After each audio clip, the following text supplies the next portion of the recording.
और क्या हाल ही मेरे दोस्तों, मैं आप सभी दोस्तों का श्वेता पाक कलम में स्वागत के साथ साथ अभिनंदन करती हूँ। आप लोग कैसे हो? आज श्वेता पाक कलम बना आंवले के द्वारा तैयार च्यवनप्राश रेसिपी जो पूरी तरीके से हेल्दी और बहुत ही ज़्यादा टेस्टी बन के तैयार होता है। आप सभी को पता है कि च्यवनप्राश सर्दियों के सीजन या बदलते मौसम में अपनी डाइट में हम जरूर शामिल करते हैं, जिससे सर्दी हो, खांसी हो, जुकाम हो, इस तरीके की कोई भी समस्या हमें ना परेशान करे। तो ये एक रेसिपी एकदम से परफेक्ट बन के तैयार हो, आप इसको काफ़ी दिनों तक स्टोर कर लें। तो इस रेसिपी को हमने उसी तरीके से बना के तैयार किया, कई बार ट्राई करने के बाद बनाया कि जिससे आप जब इस रेसिपी को बना के तैयार करें तो आपकी कोई भी सामग्री बेकार न जाए और एकदम से परफेक्ट ये रेसिपी बन के तैयार हो। तो चलो दोस्तों, हम आप इसको मिलकर बनाना शुरू करते हैं, आंवले के द्वारा तैयार च्यवनप्राश रेसिपी। प्याज के लिए सबसे पहले हमने एक मसाले को बना के तैयार कर लेना है। जो भी सामग्री आपको दिख रही है वो हमने 1 केजी आंवले के लिए लिया है। 1 केजी आंवले में ये सारी सामग्री डाल देने से सर्दी है, खांसी है, जुकाम है, पूरे सर्दी या बदलते हुए मौसम में आप पूरी तरीके से फिट एंड फाइन रहेंगे। तो इसके लिए हमने 10 से 12 पीस इलायची लिया है, 1 पीस हमने जायफल लिया था, उसके आधे हिस्से को हमने कट करके साइड कर दिया, सिर्फ आधे हिस्से को हमने लिया है। 2 इंच लंबा दालचीनी का टुकड़ा लिया है और साथ ही साथ हमने 6 से 8 पीस लौंग लिया है। इसके अंदर आधा टेबलस्पून आप काली मिर्च को भी डाल सकते हैं। साथ ही साथ 2 पीस हमने पीपल लिया है। ये खांसी में बहुत ज़्यादा फायदा करती है। इसके पाउडर को आप शहद के साथ ले सकते हो तो खांसी में काफ़ी ज़्यादा आराम करता है।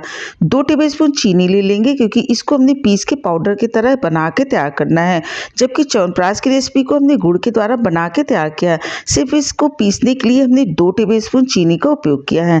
ढक्कन लगा के इसका बढ़िया बारीक पाउडर बना के तैयार कर लेते हैं। इस तरीके से देखिए पाउडर बन के तैयार हो गया। तो हमने एक प्लेट के ऊपर छन्नी को रख दिया, पूरी पाउडर को हमने छन्नी के ऊपर डाल देना है। इसको अच्छी तरीके से छान लेते हैं। जो इसका पाउडर वाला हिस्सा है वो प्लेट के अंदर आ गया और जो इसके खड़े मसाले रह गए हैं ये छन्नी के ऊपर रह गए।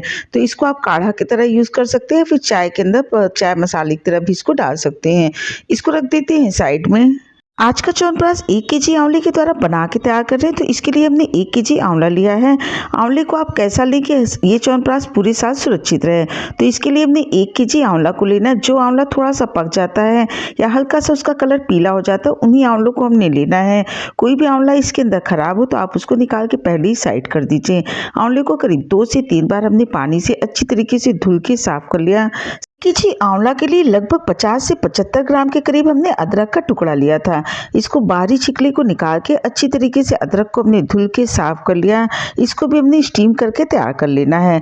तो हमने एक स्टीमर ले लिया, उसके अंदर 1 गिलास पानी को डाल देते हैं। उसके बाद सारे आंवले के पीस को इसके ऊपर रख देते हैं, साथ ही साथ हमने अदरक को रख देना है।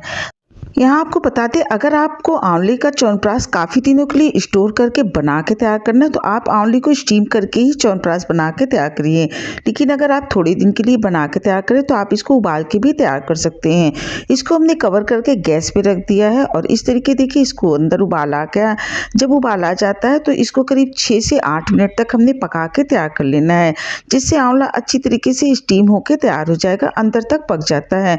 आप पूछेंगे कैसे पता चलेगा कि आंवला अच्छी तरीके से अंदर तक पक गया है। जैसे आंवला आप देखेंगे तो इसकी कलियां खुलने लगती हैं, इससे पता चलता है ये अंदर तक अच्छी तरीके से पक गया है। तो गैस की फ्लेम को बंद कर दिया है और पूरे आंवले को एक थाली के अंदर निकाल के रख लेते हैं। जब ये थोड़ा सा ठंडा हो जाए, पर आंवले को हमने पूरी तरीके से ठंडा नहीं करना है। इस आंवले को गर्म ही पीसेंगे तभी एकदम से बारीक पेस्ट बन के तैयार होता है। तो इसको रखे हुए लगभग 10 मिनट हो गए हैं। 10 मिनट भी थोड़ा सा ठंडा हो गया। मैं आपको बता दें कि आप थोड़े थोड़े आंवले के बीज को निकालते जाइए और इसको पेस्ट की तरह बना के तैयार कर लेना है। अगर आप एक बारगी में पूरे आंवले को छील देंगे, उसके बीज को निकाल देंगे तो ये ठंडा हो जाएगा और फिर पीसने में थोड़ी सी दिक्कत आती है। तो गरम गरम आंवले को ही हमने थोड़ी थोड़ी से डाल के पीस के तैयार कर लेना है। लेकिन इस रेसिपी को बनाते समय हमने पानी का उपयोग बिल्कुल भी नहीं करना है, इसीलिए आप थोड़ा थोड़ा पीसेंगे तो ये आसानी से पीस के तैयार हो जाता है। एक पेस्ट तैयार हो गया, इसको निकाल के एक प्लेट के अंदर रख लेते हैं। इसी प्रोसेस के द्वारा पूरी को पीस के तैयार कर लेते हैं। जो हमने 2 पीस अदरक को स्टीम करके रखा था, इसको भी छोटे टुकड़े में कट करके तैयार कर लेते हैं, क्योंकि थोड़ी मात्रा में अदरक है तो इसके साथ 2 पीस हमने आंवले को भी बचा के रखा है। इसके भी बीज को निकाल के अदरक के साथ बढ़िया इसका पेस्ट बना के तैयार कर लेते हैं। इस तरीके से देखिए आंवले और अदरक का पूरा पेस्ट बन के तैयार हो गया। च्यवनप्राश रेसिपी को बनाते समय इस बात का विशेष ध्यान रखिएगा कि जितना हमने आंवला लिया है 1 केजी, उतना ही इसके अंदर हमने गुड़ का उपयोग किया है। आप गुड़ अच्छी क्वालिटी का लीजिएगा कि उसके अंदर कोई गंदगी वगैरह ना हो, क्योंकि इसकी हमने चाशनी नहीं बनानी। इसको छोटे और बारीक टुकड़े में कट करके तैयार कर लेते हैं। 1 केजी आंवले के लिए हमने 50 ग्राम के करीब देसी घी का उपयोग किया है। अगर आपको अक्सर सर्दी, खांसी, जुकाम की समस्या बनी रहती है तो इस चूर्ण को आप उसके अंदर डाल सकती हैं। इसको सीतोप्लादी बोलते हैं, मार्केट में आपको आसानी से मिल जाता है। ये चूर्ण पूरी तरीके से ऑप्शनल है, आप चाहें तो डालें या फिर आप इसके अंदर स्किप भी कर सकते हैं। आज की रेसिपी हमने लोहे की कढ़ाई के अंदर च्यवनप्राश को बना के तैयार किया है, जिससे आंवले की पौष्टिकता और कई गुनी ज़्यादा बढ़ जाती है। तो इसके लिए सबसे पहले हमने गैस पे एक लोहे की कढ़ाई रख दी और जो 50 ग्राम देसी घी लिया था, पूरे देसी घी को इसके अंदर डाल देते। डालने के बाद घी को हमने पूरी कढ़ाई के अंदर अच्छी तरीके से फैला देना है।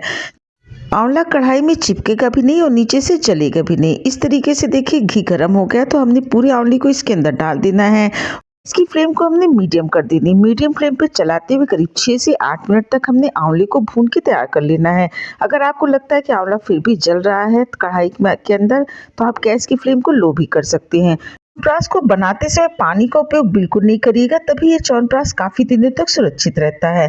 तो इस तरीके से गैस की मीडियम फ्लेम पे भूनते हुए आंवले को लगभग 6 से 8 मिनट हो गया। इसका हल्का सा कलर भी चेंज हो गया। इतना इसको हमने भून के तैयार करना था। अब जो हमने 1 केजी गुड़ लिया था, पूरे गुड़ को इसके अंदर डाल देते हैं। अब आप पूछेंगे कि कैसे पता चलेगा कि आंवला अच्छी तरीके से भुन गया है, क्योंकि इसके अंदर हमने पानी का उपयोग नहीं किया है। जब आप इसको अच्छी तरीके से भून के तैयार कर लेंगे तो थोड़ा सा ये ज़्यादा गाढ़ा लगने लगेगा और इसका कलर भी चेंज हो जाएगा, क्योंकि इसको हमने लोहे की कढ़ाई में बना के तैयार किया है।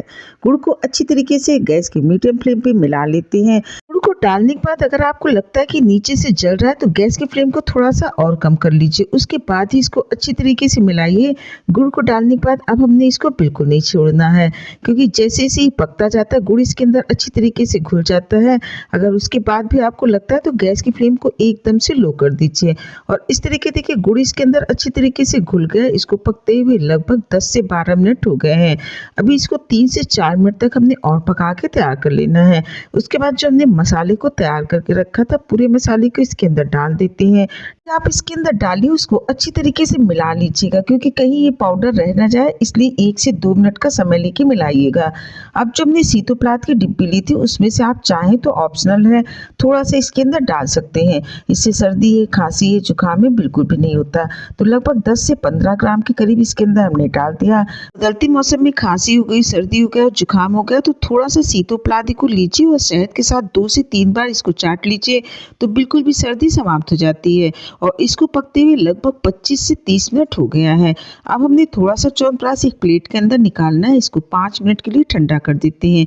इस समय आप चाहें तो गैस की फ्लेम को बंद भी कर सकते हैं। इससे पता चलेगा कि च्यवनप्राश एकदम से परफेक्ट बन के तैयार हो गया। जब आप च्यवनप्राश को इस तरीके से करेंगे तो देख लीजिए एकदम से गाढ़ा गाढ़ा बना है और साइड से बिल्कुल भी पानी नहीं छोड़ रहा है।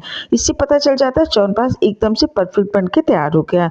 तो गैस की फ्लेम को बंद कर देते हैं। इसको उतार के नीचे कढ़ाई रख देते हैं और पूरी तरीके से इसको ठंडा होने देते हैं। जब ये पूरी तरीके से ठंडा हो जाता है, अब आप एक स्पून की सहायता से 1 टेबलस्पून च्यवनप्राश को निकाल लीजिए। जब आप इस तरीके से च्यवनप्राश को निकालेंगे और स्पून को एकदम से पलट देंगे तो भी च्यवनप्राश स्पून से गिरेगा नहीं। इससे पता चलता है एकदम से परफेक्ट च्यवनप्राश बन के तैयार हो गया। च्यवनप्राश को स्टोर करके रख लेना है, तो इसके लिए आप कोई भी एकदम से साफ सुथरा डिब्बा लीजिए, उसको धूप में 1 दिन दिखा लीजिए। उसके बाद आप इसके अंदर च्यवनप्राश को भर के रख दीजिए और डेली खाने वाले च्यवनप्राश को एक छोटे से डिब्बे के अंदर निकाल लीजिए। कैसे देखिए आंवले और गुड़ का बहुत ही ज़्यादा हेल्दी टेस्टी च्यवनप्राश बन के तैयार हो गया। रेसिपी अच्छी लगे तो लाइक शेयर सब्सक्राइब करें। आपने अपना कीमती समय निकाल के हमारे वीडियो देखा, इसके लिए आप सभी का बहुत बहुत धन्यवाद, बहुत बहुत शुक्रिया।